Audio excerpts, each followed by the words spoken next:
Today's conference was called Obliterating the Boundaries, and it's really about looking outside the traditional boundaries of advertising. This week is all about incestuous look inside our industry.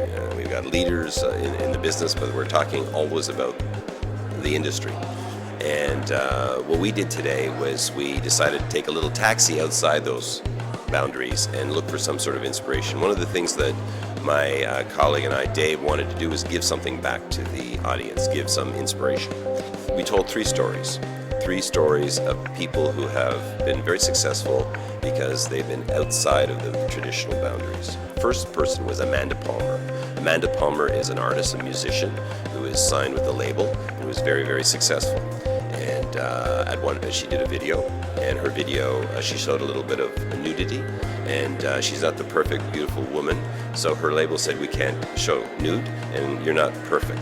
So what she said is, she basically told her label to screw off, and the lesson that we learned from that story and that we shared with the audience is invest in your passion. The second story is an interesting story because I learned it when I was in Quebec City when I was a kid. I was 20 years old, and I learned it from a 15-year-old. His name was Robbie Naish. She was the world windsurfing champion, and I wasn't the world windsurfing champion. I was just an average windsurfer, and I was looking to Robbie Naish as how does he become, at 15 years old, he can become the world champion? And they asked him a simple question, which is, what do you love most about windsurfing? And his answer was falling down. I enjoy falling down. But what Robbie Naish was saying is, no, that's the best part. If you fall down and you enjoy it, not accept failure. We hear that lesson, accept failure. No, he's saying enjoy it. Sometimes the more failures you have, the more success you have. And then finally, Mark Addison, who studies sharks. His whole story is the shark population has decreased by 98% in the last 40 years.